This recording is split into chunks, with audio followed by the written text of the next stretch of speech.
Ito ay kwento ng isang batang ina na tahimik lang ang laban, pero araw-araw ay nakikipagsabayan sa hirap ng buhay. Hindi ito basta kwento lang ng pag-uuling o ng paninirahan sa bundok. Ito ay kwento ng pagkasakripisyo, ng pagmamahal, at ng katatagan na hindi mo madalas mapanood at marinig. Kaya kung iniisip mong susuko ka na sa buhay dahil sa dami ng problema mo, panoorin mo ito. Tiyak makikita mo sa buhay ni Dang ang inspirasyong hinahanap mo. Siya si Dang, hindi siya dating maitim. Pero maitim na ang balat niya dahil sa araw. At puno ng alikabok ang mukha at damit niya. Halos hindi mo na makilala kung ano ang uling at kung ano ang balat. Pero sa likod ng lahat ng dumi at ng pagod, makikita mo ang mata ng isang ina. Puno ng malasakit at lakas ng loob.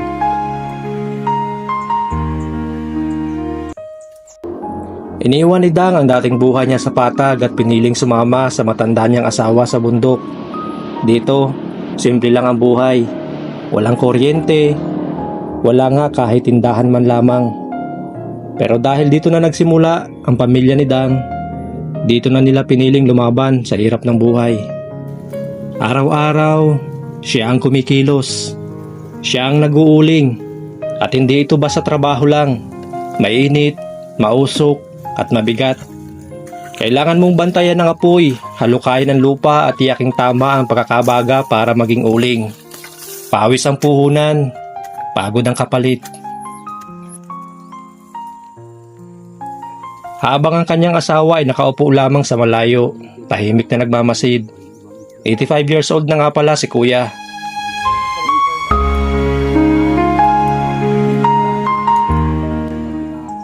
Pero si Dang, hindi sumusuko. Lahat ng ito, ginagawa niya para sa anak niya, para sa kinabukasan ng batang umaasa sa kanya.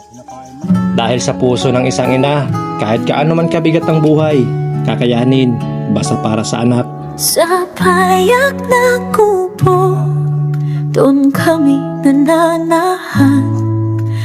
Asawang matanda, tangan kamay sa tuwina. Ngunit ang puso ko para sa anak kong diwata.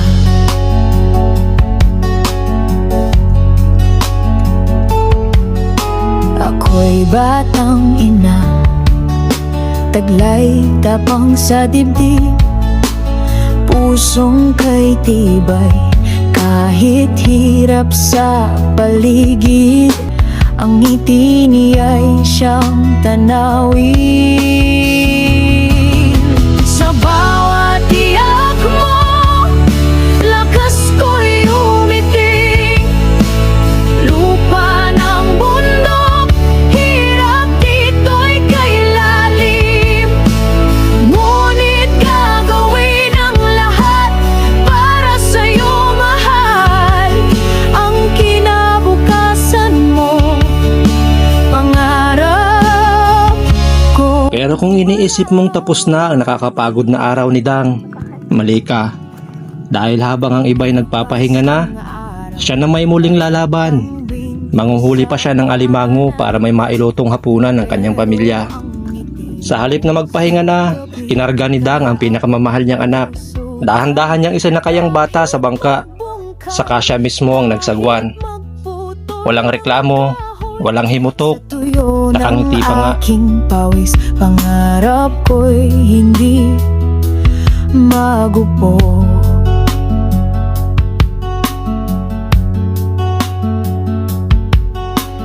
Tinig ng bundok, alingaw-ngaw ng umaga.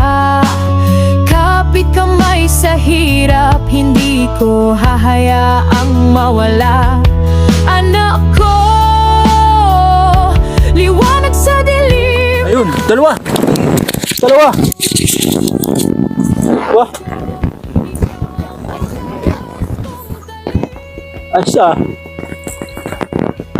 Wah, pero hindi siya kasi lalaki nung nakahuli ng mga ita. Kanina, halos maluto ang katawan ni Dang sa init ng uling. Ngayon naman, lulusong siya sa malamig na tubig ng ilog. Tahimik, madilim, at may bahagyang agos. Para sa'yo mahal ang kinabukasan mo, pangarap. Isa-isa niyang tinutumbok ang mga lugar kung saan niya inilagay ang crab trap kaninang umaga pa. Dahan-dahan siyang naglalakad sa putikan. Nararamdaman sa balat ang ginaw na sumusuot hanggang buto. Pero hindi niya ito alintana. Wala sa kanya ang lamig, ang pagod o ang takot.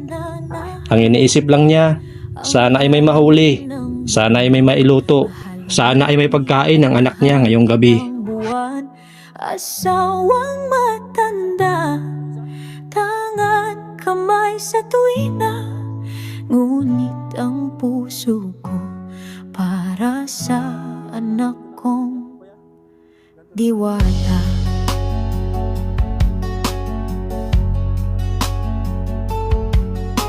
Ako'y batang ina, taglay tapang sa dibdib, pusong kay tibay, kahit hirap sa paligid. Kaya sa likod ng bawat uling na kanyang inipon, sa bawat sagwang humahati sa katahimikan ng ilog, at sa bawat paglusong sa ginaw ng tubig, naroon si Dang, isang ina, isang asawa, isang mandirigmang walang armas kundi ang tibay ng puso at tapang ng loob.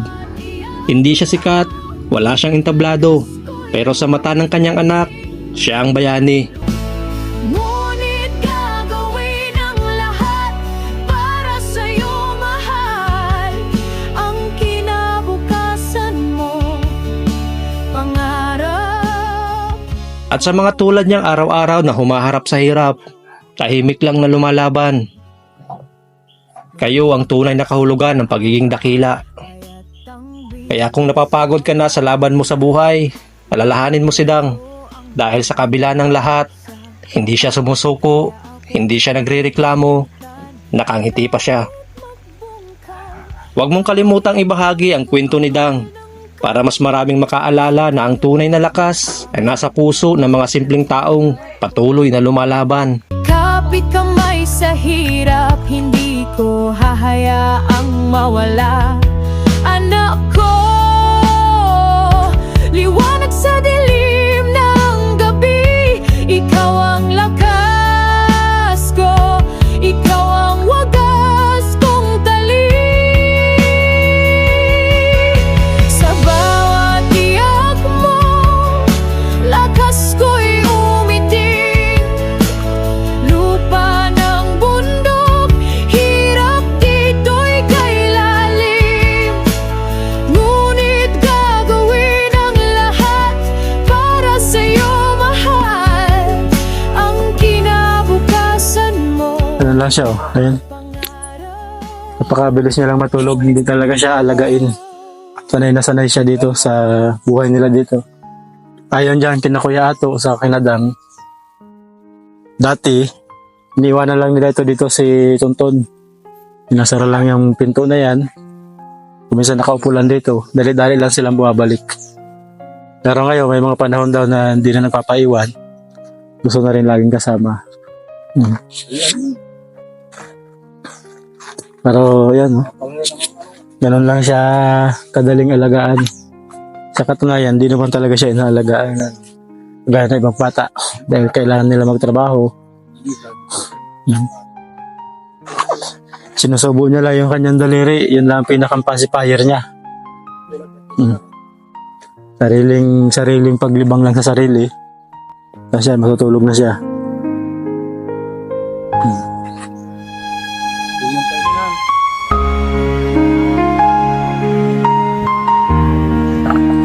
Madami yung nahuli nyo ngayon.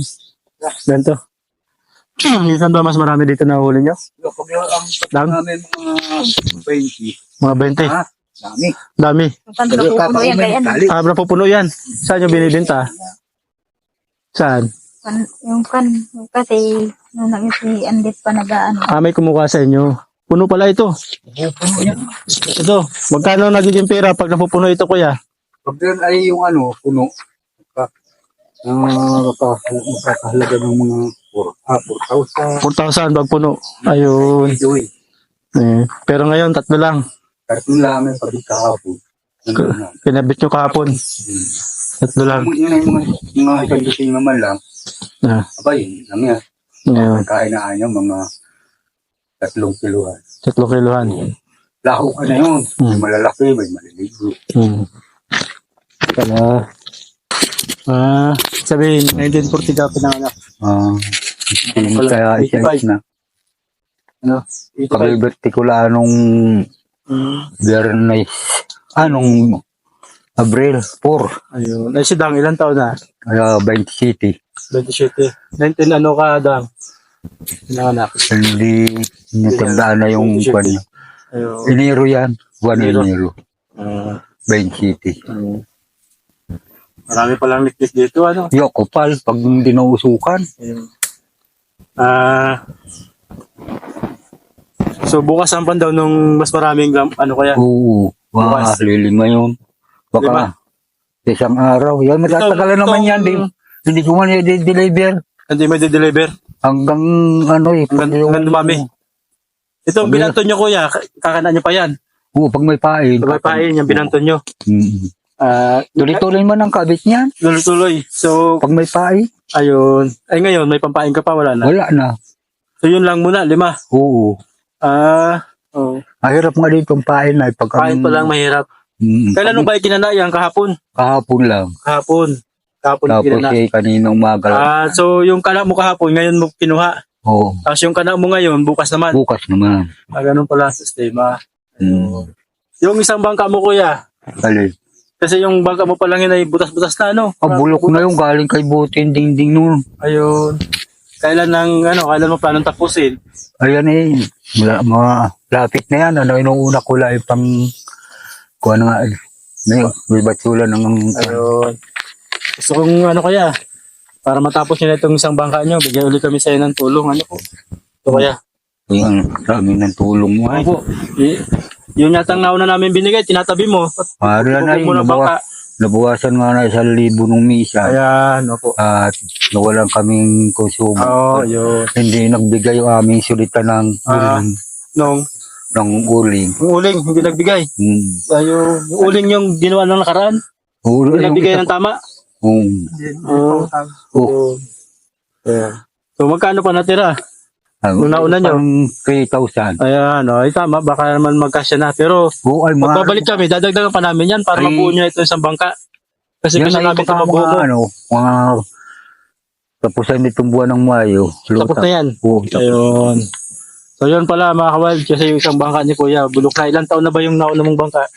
Ay, bago ang kasko. Ay, yan ay Mga dingding lang na bulok. Oo, Ayun. dingding lang. Kasi ito kaya, pag nabuo nyo yan, kahit pag pintura, bibigay pa kami. Tapos mga ilang pagkailangan dyan, para mabuo. Magkaroon ka ng bagong panghanap buhay. Ano naman ay, yun na lang panghanap buhay ay bigay mo Oo. sa akin. Kung Kailangan mo rin yata medyo malaki-laking lambat. hindi mo malaki, mahaba lang. Mahaba lang o mahabang lambat. Mga ganyan, Ayan. At, siguro, Pabalik pa ba kami, Dang? Pabalik pa kami? Ha? Pwede, ayun. Kailan kuya, baka pagkayarin ng bangka mo, Oo. iwanan ka ulit, Dang. Ay, yun ang mahirap. Ay, awang ko lang dito. Paano ka naman pag di ka na makakapag wala na si Dang. Ay, Dang, wala. mahal mo ba ito si tatay? Kuya Ato, mahal mo ito, Dang? Ha? Mahal mo ito, Dang? O ba, imi kung... Oo. Mahal. Ayun.